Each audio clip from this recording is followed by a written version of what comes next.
Every February 2nd, all eyes turn to Punxsutawney Phil, the world's most famous groundhog.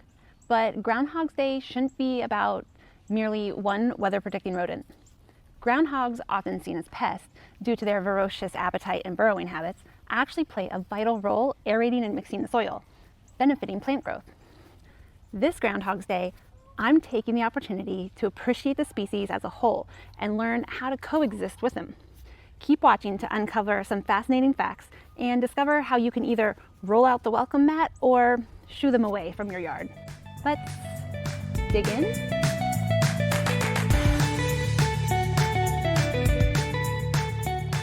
Have you ever wondered how much wood a woodchuck could chuck if a woodchuck could chuck wood? I've always wondered, why are we asking if a woodchuck could chuck wood? Why do we call it a woodchuck if it cannot chuck wood? Where is she chucking it to? Why is she chucking it? Where'd she get the wood from? What kind of wood is it? Did she borrow it from a beaver? Did she steal it from a beaver? She's chucking it at her mate. Does she like to chuck it, or does she have to chuck it? Is she getting help chucking it? Does she need help chucking it? How big are the pieces? Groundhogs will eat grubs and grasshoppers and snails. Maybe that's why she's chucking the wood. She's looking for grubs. Groundhogs, Marmota monax, also called woodchucks, are members of the squirrel family, the largest member actually. But why the two names? The name woodchuck comes from the Algonquian word woodchuck, which indigenous peoples used to describe the animal. European settlers misinterpreted it, and voila, woodchuck was born. And depending on where you live, you might call them different things. People in the Mid-Atlantic, South, and Midwest tend to say groundhog, while New Englanders and Canadians prefer woodchuck. Some folks even call them whistle pigs because of the high-pitched warning calls that they make.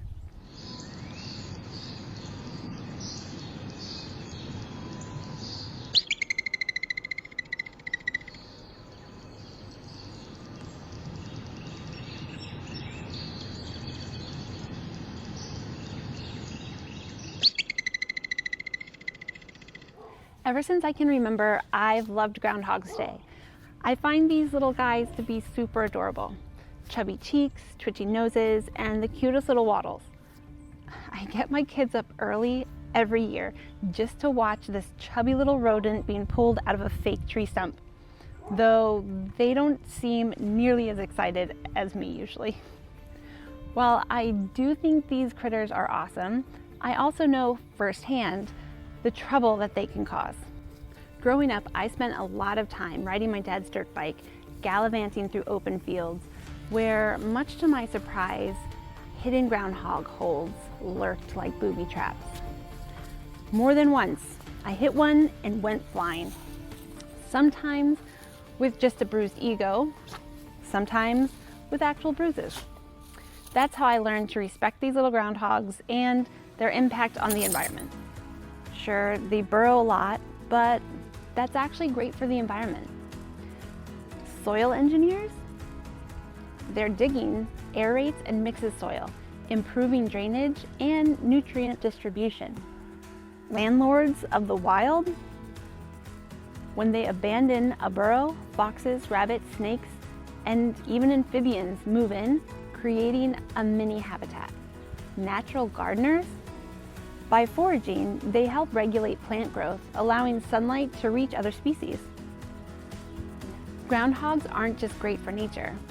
They've helped humans too.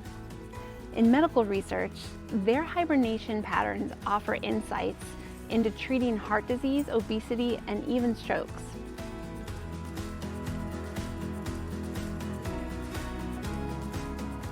So, want to keep the peace with your backyard groundhogs? Try this. Set aside a natural area with wild grasses and native plants for them to forage.